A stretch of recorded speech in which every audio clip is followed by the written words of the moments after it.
বিসমিল্লাহির রহমানির রহিম। পরম করুণাময় ও অসীম দয়ালু আল্লাহর নামে শুরু। সূরাতুন আনজালনাহা ওয়া ফারাদনাহা ওয়া আনজালনা ফীহা আয়াতিন বাইয়িনাত وأنزلنا فيها آيات بينات لعلكم تذكرون। এটা একটি সূরা যা আমি অবতীর্ণ করেছি, দায়িত্বে অপরিহার্য করেছি, এবং এতে আমি সুস্পষ্ট আয়াতসমূহ অবতীর্ণ করেছি যাতে তোমরা স্মরণ রাখো।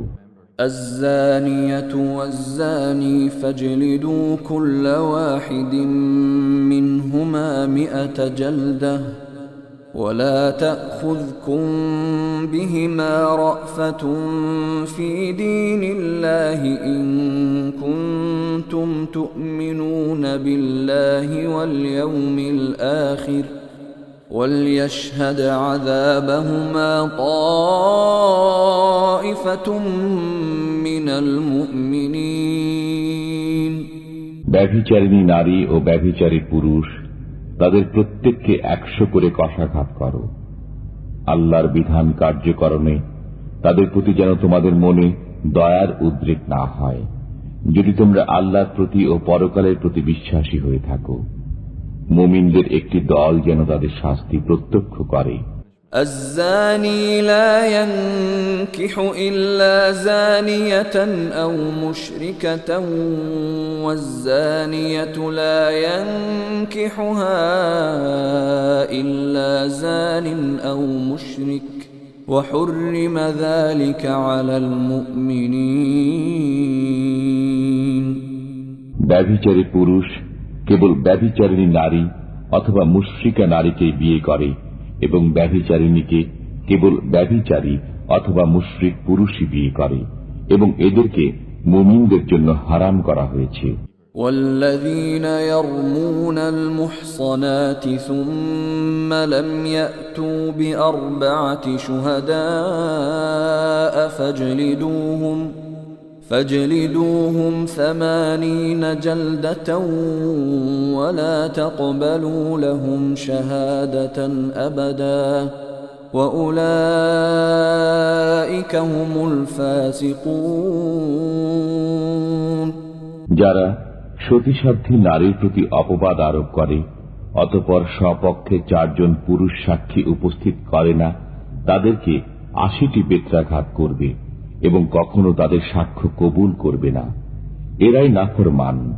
ইল্লাল্লাযীনা তাবু মিন বা'দি যালিকা ওয়া আসলাহু ফাইন্নাল্লাহা গফুরুর রহিম। কিন্তু যারা এরপর তওবা করে এবং সংশোধিত হয়, আল্লাহ ক্ষমাশীল, পরম মেহেরবান। والذين يرمون أزواجهم ولم يكن لهم شهداء إلا أنفسهم فشهادة أحدهم 4 شهادات بالله إنه لمن الصادقين। এবং যারা তাদের স্ত্রীদের প্রতি অপবাদ আরোপ করে এবং তারা নিজেরা ছাড়া তাদের কোনো সাক্ষী নেই, এরূপ ব্যক্তির সাক্ষ্য ওইভাবে হবে যে সে আল্লাহর কসম খেয়ে 4 বার সাক্ষ্য দেবে যে সে অবশ্যই সত্যবাদী।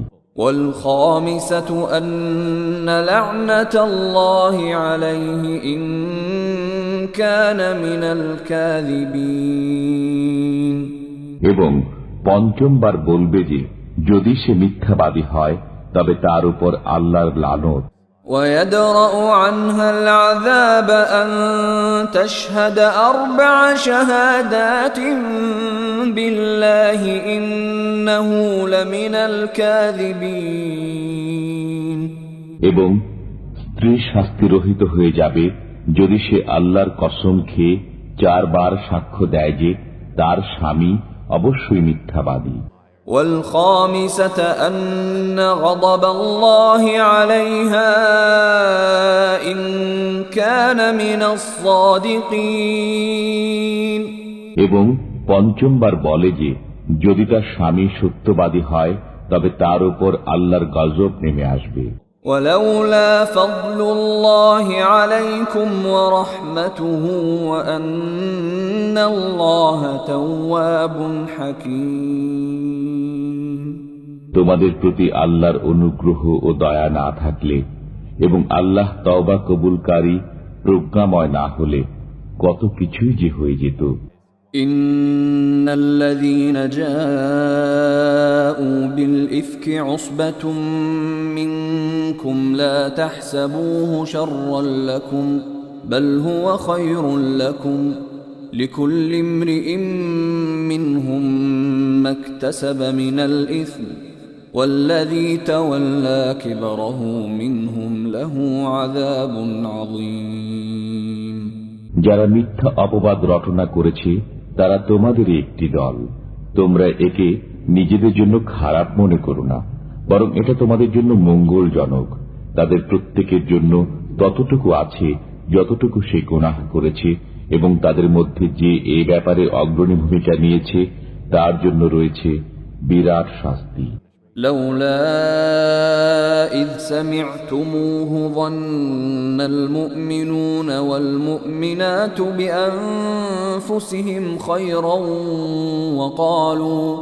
وقالوا هذا إفك مبين তোমরা যখন একথা শুনলে তখন ঈমানদার পুরুষ ও নারীগণ কেন নিজেদের লোক সম্পর্কে উত্তম ধারণা করনি এবং বলনি যে এটা তো নির্জলা অপবাদ। لولا جاءوا عليه بأربعة شهداء فإذ لم يأتوا بالشهداء فأولئك عند الله هم الكاذبون তারা কেন এ ব্যাপারে 4 জন সাক্ষী উপস্থিত করেনি? অতঃপর যখন তারা সাক্ষী উপস্থিত করেনি তখন তারাই আল্লাহর কাছে মিথ্যাবাদী। ولولا فضل الله عليكم ورحمته في الدنيا والآخرة لمسكم فيما أفضتم فيه عذاب عظيم যদি ইহকালে ও পরকালে তোমাদের প্রতি আল্লাহর অনুগ্রহ ও দয়া না থাকত তবে তোমরা যা চর্চা করেছিলে তজ্জন্য তোমাদেরকে গুরুতর আযাব স্পর্শ করত। إذ تلقونه بألسنتكم وتقولون بأفواهكم ما ليس لكم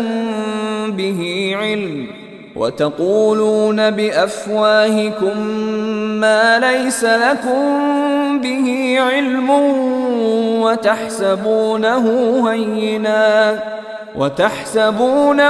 هينا وهو عند الله عظيم যখন তোমরা একে মুখে মুখে ছড়াচ্ছিলে এবং মুখে এমন বিষয় উচ্চারণ করছিলে যার কোনো জ্ঞান তোমাদের ছিল না, তোমরা একে তুচ্ছ মনে করছিলে, অথচ এটা আল্লাহর কাছে গুরুতর ব্যাপার ছিল।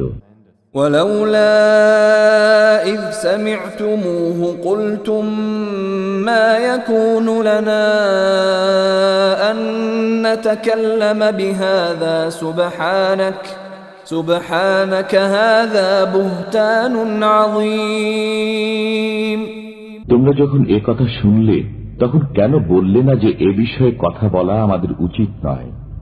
আল্লাহ তো পবিত্র, মহান, এটা তো এক গুরুতর অপবাদ।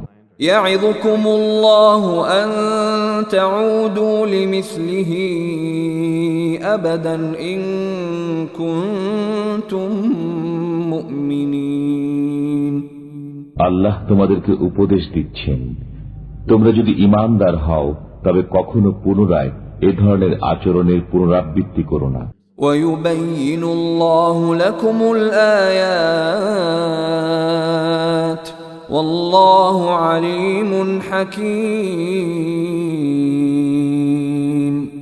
আল্লাহ তোমাদের জন্য কাজের কথা স্পষ্ট করে বর্ণনা করেন। আল্লাহ সর্বজ্ঞ, প্রজ্ঞাময়। إن الذين يحبون أن تشيع الفاحشة في الذين آمنوا لهم عذاب أليم في الدنيا والآخرة والله يعلم وأنتم لا تعلمون। যারা পছন্দ করে যে ঈমানদারদের মধ্যে ব্যভিচার প্রসার লাভ করুক, তাদের জন্য ইহকালে ও পরকালে যন্ত্রণাদায়ক শাস্তি আছে। আল্লাহ জানেন, তোমরা জানো না। ولولا فضل الله عليكم ورحمته وأن الله رؤوف رحيم। যদি তোমাদের প্রতি আল্লাহর অনুগ্রহ ও দয়া না থাকত এবং আল্লাহ দয়ালু মেহেরবান না হতেন, তবে কত কিছুই যে হয়ে যেত। يا أيها الذين آمنوا لا تتبعوا خطوات الشيطان ومن يتبع خطوات الشيطان فإنه يأمر بالفحشاء والمنكر ولولا فضل الله عليكم ورحمته ما زكى منكم من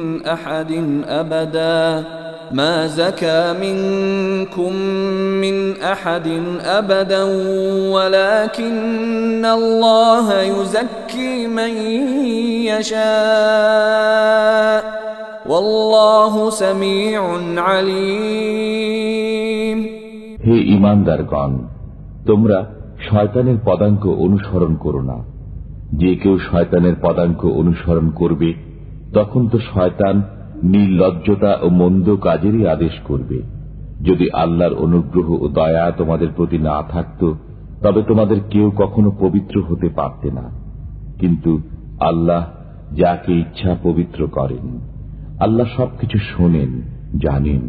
ولا يأتل أولو الفضل منكم والسعة أن يؤتوا أولي القربى والمساكين والمهاجرين في سبيل الله وليعفوا وليصفحوا ألا تحبون أن يغفر الله لكم والله غفور رحيم। তোমাদের মধ্যে যারা উচ্চ মর্যাদা ও আর্থিক প্রাচুর্যের অধিকারী, তারা যেন কসম না খায় যে তারা আত্মীয় স্বজনকে, অভাবগ্রস্তকে এবং আল্লাহর পথে হিজরতকারীদেরকে কিছুই দেবে না। তাদের ক্ষমা করা উচিত এবং দোষ ত্রুটি উপেক্ষা করা উচিত। তোমরা কি কামনা করো না যে আল্লাহ তোমাদেরকে ক্ষমা করেন? আল্লাহ ক্ষমাশীল, পরম করুণাময়। إن الذين يرمون المحصنات الغافلات المؤمنات لعنوا في الدنيا والآخرة ولهم عذاب عظيم। যারা সতীসাধ্যী, নিরীহ, ঈমানদার নারীদের প্রতি অপবাদ আরোপ করে, তারা ইহকালে ও পরকালে ধিক্কৃত এবং তাদের জন্য রয়েছে গুরুতর শাস্তি। يوم تشهد عليهم ألسنتهم وأيديهم وأرجلهم بما كانوا يعملون। যেদিন প্রকাশ করে দেবে তাদের জিহ্বা, তাদের হাত ও তাদের পা, যা কিছু তারা করত। يومئذ يوفيهم الله دينهم الحق ويعلمون أن الله هو الحق المبين। সেদিন আল্লাহ তাদের সমুচিত শাস্তি পুরোপুরি দেবেন এবং তারা জানতে পারবে যে আল্লাহ সত্য, স্পষ্ট ব্যক্তকারী। الخبيثات للخبيثين والخبيثون للخبيثات والطيبات للطيبين والطيبون للطيبات أولئك مبرؤون مما يقولون لهم مغفرة ورزق كريم দুশ্চরিত্র নারীকুল দুশ্চরিত্র পুরুষকুলের জন্য এবং দুশ্চরিত্র পুরুষকুল দুশ্চরিত্রা নারীকুলের জন্য। সচ্চরিত্র নারীকুল সচ্চরিত্র পুরুষকুলের জন্য এবং সচ্চরিত্র পুরুষকুল সচ্চরিত্রা নারীকুলের জন্য। তাদের সম্পর্কে লোকে যা বলে তার সাথে তারা সম্পর্কহীন। তাদের জন্য আছে ক্ষমা ও সম্মানজনক জীবিকা। يا أيها الذين آمنوا لا تدخلوا بيوتا غير بيوتكم حتى تستأنسوا وتسلموا على أهلها ذلكم خير لكم لعلكم تذكرون হে মুমিনগণ, তোমরা নিজেদের গৃহ ব্যতীত অন্য গৃহে প্রবেশ করো না, যে পর্যন্ত আলাপ পরিচয় না করো এবং গৃহবাসীদেরকে সালাম না করো। এটাই তোমাদের জন্য উত্তম, যাতে তোমরা স্মরণ রাখো। فإن لم تجدوا فيها أحدا فلا تدخلوها حتى يؤذن لكم وإن قيل لكم ارجعوا فارجعوا هو أزكى لكم والله بما تعملون عليم যদি তোমরা গৃহে কাউকে না পাও, তবে অনুমতি গ্রহণ না করা পর্যন্ত সেখানে প্রবেশ করো না। যদি তোমাদেরকে বলা হয় ফিরে যাও, তবে ফিরে যাবে। এতে তোমাদের জন্য অনেক পবিত্রতা আছে এবং তোমরা যা করো আল্লাহ তা ভালোভাবে জানেন। ليس عليكم جناح أن تدخلوا بيوتا غير مسكونة فيها متاع لكم والله يعلم ما تبدون وما تكتمون যে গৃহে কেউ বাস করে না, যাতে তোমাদের সামগ্রী আছে, এমন গৃহে প্রবেশ করতে তোমাদের কোনো পাপ নেই এবং আল্লাহ জানেন তোমরা যা প্রকাশ করো এবং যা গোপন করো। قل للمؤمنين يغضوا من أبصارهم ويحفظوا فروجهم ذلك أزكى لهم إن الله خبير بما يصنعون মুমিনদেরকে বলুন, তারা যেন তাদের দৃষ্টিকে নত রাখে এবং তাদের যৌনাঙ্গের হেফাজত করে। এতে তাদের জন্য খুব পবিত্রতা আছে। নিশ্চয়ই তারা যা করে আল্লাহ তা অবহিত আছেন। وقل للمؤمنات يغضضن من أبصارهن ويحفظن فروجهن ولا يبدين زينتهن إلا ما ظهر منها وليضربن بخمرهن على جيوبهن ولا يبدين زينتهن إلا لبعولتهن أو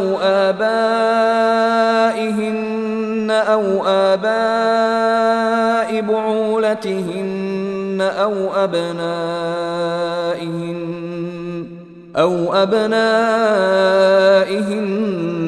أو أبناء بعولتهن أو إخوانهن أو بني إخوانهن أو بني أخواتهن أو نسائهن أو ما ملكت أيمانهن أو التابعين غير أولي الإربة من الرجال أو الطفل الذين لم يظهروا على عورات النساء ولا يضربن بأرجلهن ليعلم ما يخفين من زينتهن وتوبوا إلى الله جميعا أيها المؤمنون لعلكم تفلحون ঈমানদার নারীদেরকে বলুন, তারা যেন তাদের দৃষ্টিকে নত রাখে এবং তাদের যৌন অঙ্গের হেফাজত করে। তারা যেন যা সাধারণত প্রকাশমান তা ছাড়া তাদের সৌন্দর্য প্রদর্শন না করে এবং তারা যেন তাদের মাথার ওড়না বক্ষ দেশে ফেলে রাখে, এবং তারা যেন তাদের স্বামী, পিতা, শ্বশুর, পুত্র, স্বামীর পুত্র, ভ্রাতা, ভ্রাতুষ্পুত্র, ভগ্নীপুত্র, স্ত্রীলোক, অধিকারভুক্ত বাদী, যৌন কামনা মুক্ত পুরুষ ও বালক, যারা নারীদের গোপন অঙ্গ সম্পর্কে অজ্ঞ, তাদের ব্যতীত কারো কাছে তাদের সৌন্দর্য প্রকাশ না করে। তারা যেন তাদের গোপন সাজসজ্জা প্রকাশ করার জন্য জোরে পদচারণা না করে। মুমিনগণ, তোমরা সবাই আল্লাহর সামনে তওবা করো, যাতে তোমরা সফলকাম হও। وأنكحوا الأيام منكم والصالحين من عبادكم وإمائكم إن يكونوا فقراء يغنهم الله من فضله والله واسع عليم। তোমাদের মধ্যে যারা বিবাহহীন তাদের বিবাহ সম্পাদন করে দাও, এবং তোমাদের দাস ও দাসীদের মধ্যে যারা সৎকর্মপরায়ণ তাদেরও। তারা যদি নিঃস্ব হয় তবে আল্লাহ নিজ অনুগ্রহে তাদেরকে সচ্ছল করে দেবেন। আল্লাহ প্রাচুর্যময়, সর্বজ্ঞ। وَلْيَسْتَعْفِفِ الَّذِينَ لَا يَجِدُونَ نِكَاحًا حَتَّى يُغْنِيَهُمُ اللَّهُ مِنْ فَضْلِهِ وَالَّذِينَ يَبْتَغُونَ الْكِتَابَ مِمَّا مَلَكَتْ أَيْمَانُكُمْ فَكَاتِبُوهُمْ إِنْ عَلِمْتُمْ فِيهِمْ خَيْرًا وَآتُوهُمْ مِمَّا لِلَّهِ الَّذِي آتَاكُمْ وَلَا تُكْرِهُوا فَتَيَاتِكُمْ عَلَى الْبِغَاءِ إِنْ أَرَدْنَ تَحَصُّنًا لِتَبْتَغُوا عَرَضَ الْحَيَاةِ الدُّنْيَا وَمَنْ يُكْرِههُّنَّ فَإِنَّ اللَّهَ مِنْ بَعْدِ إِكْرَاهِهِنَّ غَفُورٌ رَحِيمٌ। যারা বিবাহে সমর্থ নয় তারা যেন সংযম অবলম্বন করে, যে পর্যন্ত না আল্লাহ নিজ অনুগ্রহে তাদেরকে অভাব মুক্ত করে দেন। তোমাদের অধিকারভুক্তদের মধ্যে যারা মুক্তির জন্য লিখিত চুক্তি করতে চায় তাদের সাথে তোমরা লিখিত চুক্তি করো, যদি জানো যে তাদের মধ্যে কল্যাণ আছে। আল্লাহ তোমাদেরকে যে অর্থ করে দিয়েছেন তা থেকে তাদেরকে দান করো। তোমাদের দাসীরা নিজেদের পবিত্রতা রক্ষা করতে চাইলে তোমরা পার্থিব জীবনের সম্পদের লালসায় তাদেরকে ব্যভিচারে বাধ্য করো না। যদি কেউ তাদের উপর জোর জবরদস্তি করে তবে তাদের উপর জোর জবরদস্তির পর আল্লাহ তাদের প্রতি ক্ষমাশীল, পরম দয়ালু। وَلَقَدْ أَنزَلْنَا إِلَيْكُمْ آيَاتٍ مُبَيِّنَاتٍ وَمَثَلًا مِنَ الَّذِينَ خَلَوْا مِنْ قَبْلِكُمْ وَمَوْعِظَةً لِلْمُتَّقِينَ। আমি তোমাদের প্রতি অবতীর্ণ করেছি সুস্পষ্ট আয়াতসমূহ, তোমাদের পূর্ববর্তীদের কিছু দৃষ্টান্ত, এবং আল্লাহ ভীরুদের জন্য দিয়েছি উপদেশ। আল্লাহু নূরুস সামাওয়াতি ওয়াল আরদ মাসালু নূরিহি কামিশকাতিন ফিহা মিসবাহ المصباح في زجاجة الزجاجة كأنها كوكب دري يوقد من شجرة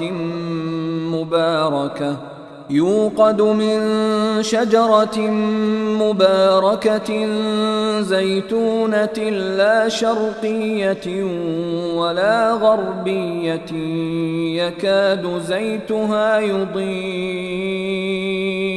يكاد زيتها يضيء ولو لم تمسسه نار نور على نور يهدي الله لنوره من يشاء ويضرب الله الأمثال للناس والله بكل شيء عليم। আল্লাহ নভমণ্ডল ও ভূমণ্ডলের জ্যোতি। তার জ্যোতির উদাহরণ যেন একটি কুলঙ্গি, যাতে আছে একটি প্রদীপ, প্রদীপটি একটি কাঁচ পাত্রে স্থাপিত, কাঁচ পাত্রটি উজ্জ্বল নক্ষত্র সদৃশ। তাতে পূত পবিত্র জয়তুন বৃক্ষের তৈল প্রজ্বলিত হয়, যা পূর্বমুখী নয় এবং পশ্চিমমুখীও নয়। অগ্নি স্পর্শ না করলেও তার তৈল যেন আলোকিত হওয়ার নিকটবর্তী। জ্যোতির উপর জ্যোতি, আল্লাহ যাকে ইচ্ছা পথ দেখান তাঁর জ্যোতির দিকে। আল্লাহ মানুষের জন্য দৃষ্টান্তসমূহ বর্ণনা করেন এবং আল্লাহ সব বিষয়ে জ্ঞাত। في بيوت أذن الله أن ترفع ويذكر فيها اسمه يسبح له فيها بالغدو والآصال। আল্লাহ যেসব গৃহকে মর্যাদায় উন্নীত করার এবং সেগুলোতে তার নাম উচ্চারণ করার আদেশ দিয়েছেন, সেখানে সকাল ও সন্ধ্যায় তার পবিত্রতা ও মহিমা ঘোষণা করে। رجال لا تلهيهم تجارة ولا بيع عن ذكر الله وإقام الصلاة وإيتاء الزكاة يخافون يوما تتقلب فيه القلوب والأبصار। এমন লোকেরা যাদেরকে ব্যবসা বাণিজ্য ও ক্রয় বিক্রয় আল্লাহর স্মরণ থেকে, নামাজ কায়েম করা থেকে এবং যাকাত প্রদান করা থেকে বিরত রাখে না, তারা ভয় করে সেই দিনকে যেদিন অন্তর ও দৃষ্টিসমূহ উল্টে যাবে। ليجزيهم الله أحسن ما عملوا ويزيدهم من فضله والله يرزق من يشاء بغير حساب। তারা আল্লাহর পবিত্রতা ঘোষণা করে যাতে আল্লাহ তাদের উৎকৃষ্টতর কাজের প্রতিদান দেন এবং নিজ অনুগ্রহে আরো অধিক দেন। আল্লাহ যাকে ইচ্ছা অপরিমিত রুজি দান করেন। والذين كفروا أعمالهم كسراب بقيعة يحسبه الظمآن ماء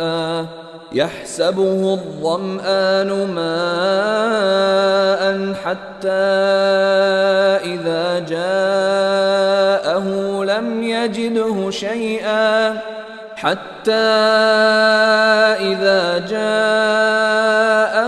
لم يجده شيئا ووجد الله عنده فوفاه حسابه والله سريع الحساب। যারা কাফির তাদের কর্ম মরুভূমির মরীচিকা সদৃশ, যাকে পিপাসার্ত ব্যক্তি পানি মনে করে। এমনকি সে যখন তার কাছে যায় তখন কিছুই পায় না এবং পায় সেখানে আল্লাহকে। অতঃপর আল্লাহ তার হিসাব চুকিয়ে দেন। আল্লাহ দ্রুত হিসাব গ্রহণকারী। أو كظلمات في بحر لجي يغشاه موج من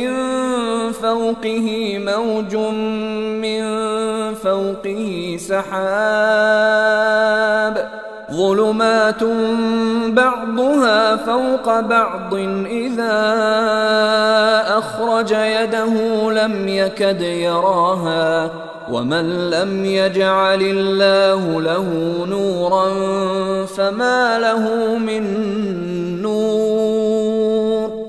অথবা তাদের কর্ম প্রমত্ত সমুদ্রের বুকে গভীর অন্ধকারের মতো, যাকে উদ্বেলিত করে তরঙ্গের উপর তরঙ্গ, যার উপরে ঘন কালো মেঘ আছে, একের উপর এক অন্ধকার। যখন সে তার হাত বের করে তখন তাকে একেবারেই দেখতে পায় না। আল্লাহ যাকে জ্যোতি দেন না তার কোনো জ্যোতিই নেই। ألم تر أن الله يسبح له من في السماوات والأرض والطير صافات كل قد علم صلاته وتسبيحه والله عليم بما يفعلون। তুমি কি দেখো না যে নভমণ্ডল ও ভূমণ্ডলে যারা আছে তারা এবং উড়ন্ত পক্ষীকুল তাদের পাখা বিস্তার করে আল্লাহর পবিত্রতা ও মহিমা ঘোষণা করে। প্রত্যেকেই তার যোগ্য ইবাদত এবং পবিত্রতা ও মহিমা ঘোষণার পদ্ধতি জানে। তারা যা করে আল্লাহ সে বিষয়ে সম্যক জ্ঞাত। ওয়ালিল্লাহি মুলকুস সামাওয়াতি ওয়াল আরদি ওয়া ইলাল্লাহিল মাসীর। নভমণ্ডল ও ভূমণ্ডলের সার্বভৌমত্ব আল্লাহরই এবং তাঁরই দিকে প্রত্যাবর্তন করতে হবে। ألم تر أن الله يزجي سحابا ثم يؤلف بينه ثم يجعله ركاما فترى الودق يخرج من خلاله وينزل من السماء من جبال فيها من برد فيصيب به من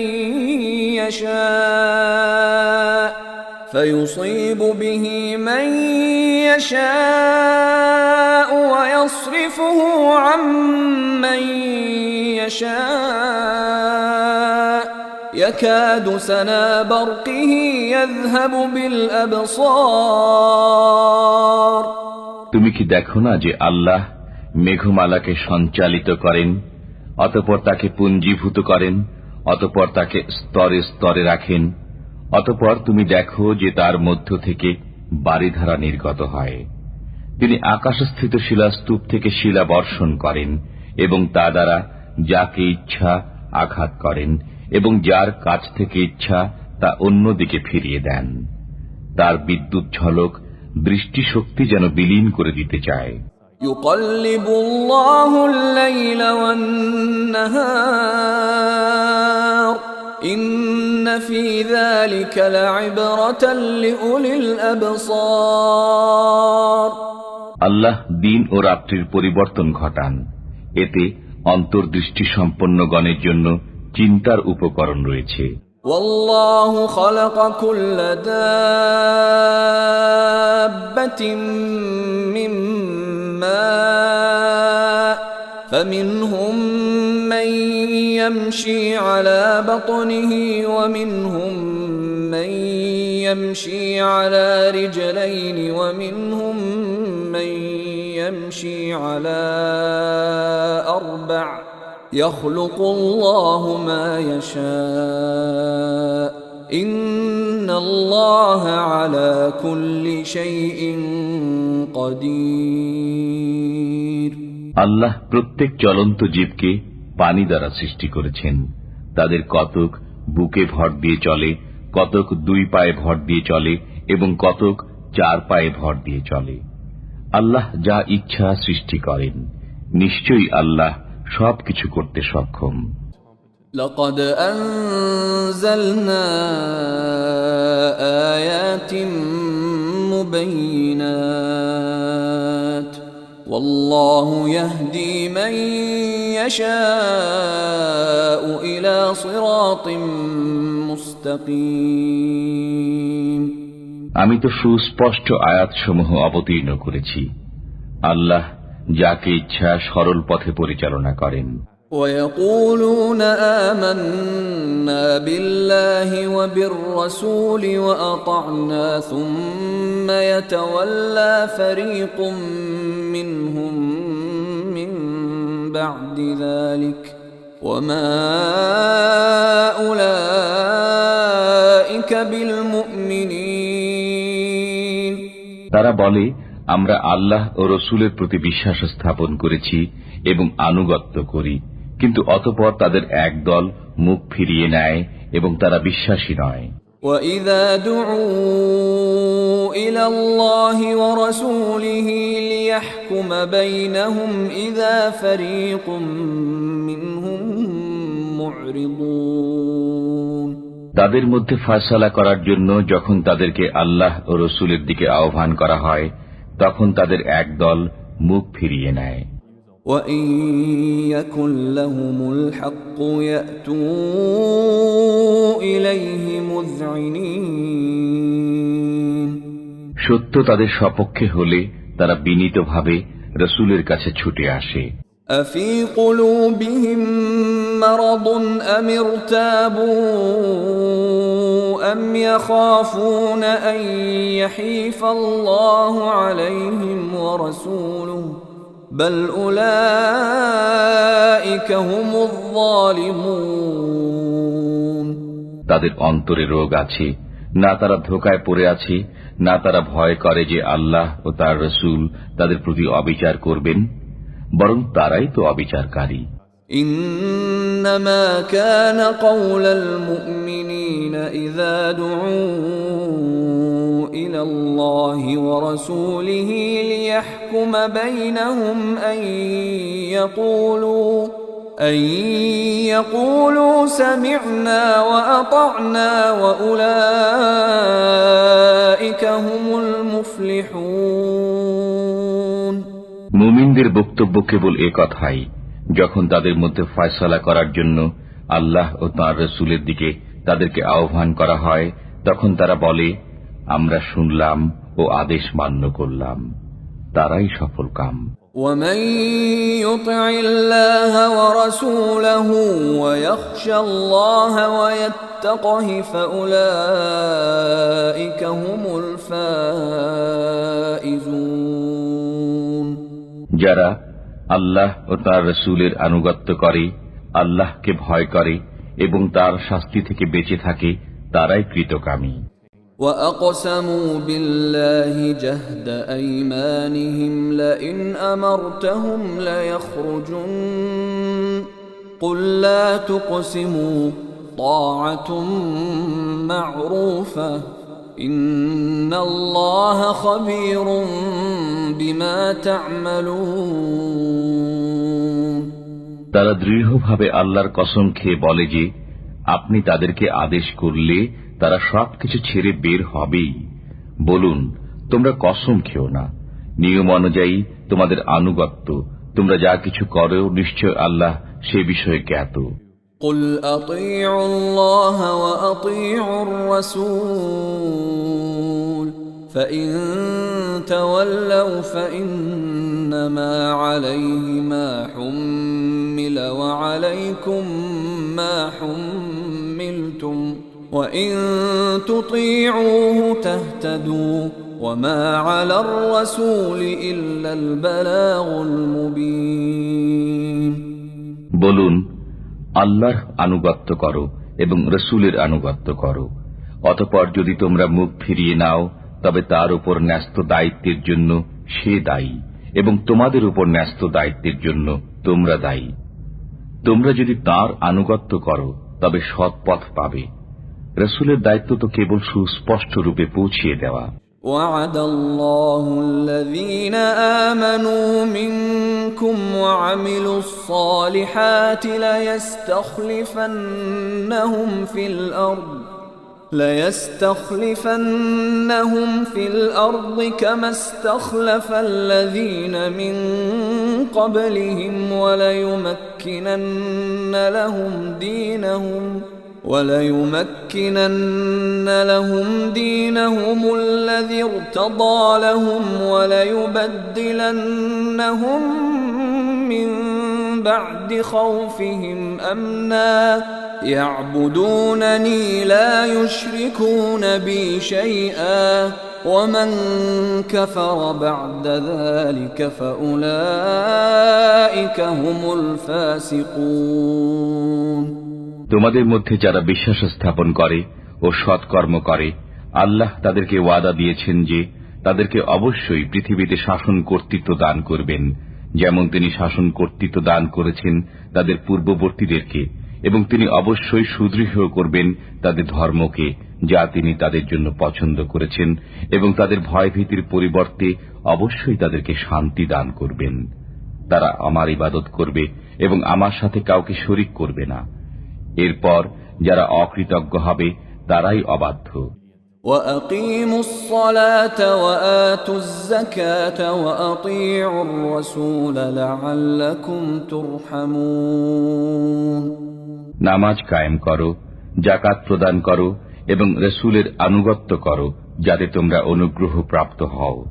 لا تحسبن الذين كفروا معجزين في الأرض ومأواهم النار ولبئس المصير তোমরা কাফিরদেরকে পৃথিবীতে পরাক্রমশালী মনে করো না, তাদের ঠিকানা অগ্নি, কত নিকৃষ্ট না এই প্রত্যাবর্তন স্থল। يا أيها الذين آمنوا ليستأذنكم الذين ملكت أيمانكم والذين لم يبلغوا الحلم منكم 3 مرات من قبل صلاة الفجر وحين تضعون ثيابكم من الظهيرة ومن بعد صلاة العشاء 3 عورات لكم ليس عليكم ولا عليهم جناح بعدهن طوافون عليكم بعضكم على بعض كذلك يبين الله لكم الآيات والله عليم حكيم হে মুমিনগণ, তোমাদের দাস দাসীরা এবং তোমাদের মধ্যে যারা প্রাপ্তবয়স্ক হয়নি তারা যেন 3 সময় তোমাদের কাছে অনুমতি গ্রহণ করে। ফজরের নামাজের পূর্বে, দুপুরে, যখন তোমরা বস্ত্র খুলে রাখো, এবং এশার নামাজের পর। এই 3 সময় তোমাদের দেহ খোলার সময়। এ সময়ের পর তোমাদের ও তাদের জন্য কোনো দোষ নেই। তোমাদের একে অপরের কাছে তো যাতায়াত করতেই হয়। এমনিভাবে আল্লাহ তোমাদের কাছে সুস্পষ্ট আয়াতসমূহ বিবৃত করেন। আল্লাহ সর্বজ্ঞ, প্রজ্ঞাময়। وَإِذَا بَلَغَ الْأَطْفَالُ مِنكُمُ الْحُلُمَ فَلْيَسْتَأْذِنُوا كَمَا اسْتَأْذَنَ الَّذِينَ مِن قَبْلِهِمْ كَذَلِكَ يُبَيِّنُ اللَّهُ لَكُمْ آيَاتِهِ وَاللَّهُ عَلِيمٌ حَكِيمٌ তোমাদের সন্তান সন্ততিরা যখন বয়ঃপ্রাপ্ত হয় তারাও যেন তাদের পূর্ববর্তীদের ন্যায় অনুমতি চায়। এমনিভাবে আল্লাহ তাঁর আয়াতসমূহ তোমাদের কাছে বর্ণনা করেন। আল্লাহ সর্বজ্ঞ, প্রজ্ঞাময়। والقواعد من النساء اللاتي لا يرجون نكاحا فليس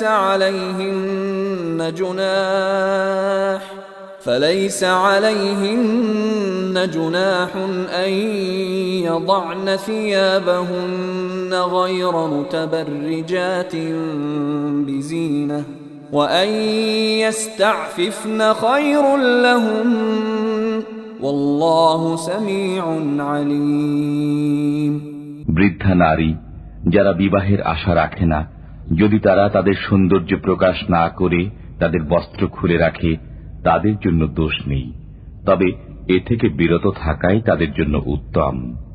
আল্লাহ সর্বশ্রোতা, সর্বজ্ঞ।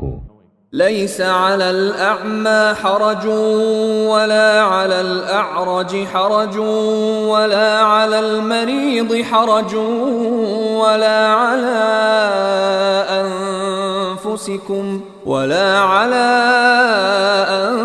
أنفسكم أن تأكلوا من بيوتكم أو بيوت آبائكم أو بيوت أمهاتكم أو بيوت إخوانكم أو بيوت أخواتكم أو بيوت أعمامكم أو بيوت عماتكم أو بيوت أخوالكم أو بيوت خالاتكم أو ما ملكتم مفاتحه أو صديقكم ليس عليكم جناح أن تأكلوا جميعا أو أشتاتا فإذا دخلتم بيوتا فسلموا على أنفسكم تحية من عند الله تحية من عند الله مباركة طيبة كذلك يبين الله لكم الآيات لعلكم تعقلون অন্ধের জন্য দোষ নেই, খঞ্জের জন্য দোষ নেই, রোগীর জন্য দোষ নেই এবং তোমাদের নিজেদের জন্য দোষ নেই যে তোমরা আহার করবে তোমাদের গৃহে অথবা তোমাদের পিতাদের গৃহে অথবা তোমাদের মাতাদের গৃহে অথবা তোমাদের ভ্রাতাদের গৃহে অথবা তোমাদের ভগিনীদের গৃহে অথবা তোমাদের পিতৃব্যদের গৃহে অথবা তোমাদের ফুপুদের গৃহে অথবা তোমাদের মামাদের গৃহে অথবা তোমাদের খালাদের গৃহে অথবা সেই গৃহে যার চাবি আছে তোমাদের হাতে অথবা তোমাদের বন্ধুদের গৃহে। তোমরা একত্রে আহার করো অথবা পৃথকভাবে আহার করো, তাতে তোমাদের কোনো দোষ নেই। অতঃপর যখন তোমরা গৃহে প্রবেশ করো তখন তোমাদের স্বজনদের প্রতি সালাম বলবে। এটা আল্লাহর কাছ থেকে কল্যাণময় ও পবিত্র দোয়া। এমনিভাবে আল্লাহ তোমাদের জন্য আয়াতসমূহ বিশদভাবে বর্ণনা করেন যাতে তোমরা বুঝে নাও। إنما المؤمنون الذين آمنوا بالله ورسوله وإذا كانوا معه على أمر جامع لم يذهبوا حتى يستأذنوه إن الذين يستأذنونك أولئك الذين يؤمنون بالله ورسوله فإذا استأذنوك لبعض شأنهم فأذن لمن شئت منهم واستغفر لهم الله إن الله غفور رحيم মুমিন তো তারাই যারা আল্লাহ ও রসুলের প্রতি বিশ্বাস স্থাপন করে এবং রসুলের সাথে কোনো সমষ্টিগত কাজে শরিক হলে তাঁর কাছ থেকে অনুমতি গ্রহণ ব্যতীত চলে যায় না। যারা আপনার কাছে অনুমতি প্রার্থনা করে তারাই আল্লাহ ও তাঁর রসুলের প্রতি বিশ্বাস স্থাপন করে। অতএব তারা আপনার কাছে তাদের কোনো কাজের জন্য অনুমতি চাইলে আপনি তাদের মধ্যে যাকে ইচ্ছা অনুমতি দিন এবং তাদের জন্য আল্লাহর কাছে ক্ষমা প্রার্থনা করুন। আল্লাহ ক্ষমাশীল, মেহেরবান। لا تجعلوا دعاء الرسول بينكم كدعاء بعضكم بعضا قد يعلم الله الذين يتسللون منكم لواذا فليحذر الذين يخالفون عن أمره أن تصيبهم فتنة أو يصيبهم عذاب أليم রসুলের আহ্বানকে তোমরা তোমাদের একে অপরকে আহ্বানের মতো গণ্য করো না। আল্লাহ তাদেরকে জানেন যারা তোমাদের মধ্যে চুপিসারে সরে পড়ে। অতএব যারা তাঁর আদেশের বিরুদ্ধাচারণ করবে তারা এই বিষয়ে সতর্ক হোক যে বিপর্যয় তাদেরকে স্পর্শ করবে অথবা যন্ত্রণাদায়ক শাস্তি তাদেরকে গ্রাস করবে। ألا إن لله ما في السماوات والأرض قد يعلم ما أنتم عليه ويوم يرجعون إليه فينبئهم بما عملوا والله بكل شيء عليم মনে রেখো, নভমণ্ডল ও ভূমণ্ডলে যা আছে তা আল্লাহরই। তোমরা যে অবস্থায় আছো তা তিনি জানেন। যেদিন তারা তাঁর কাছে প্রত্যাবর্তিত হবে সেদিন তিনি বলে দেবেন তারা যা করেছে। আল্লাহ প্রত্যেক বিষয় জানেন।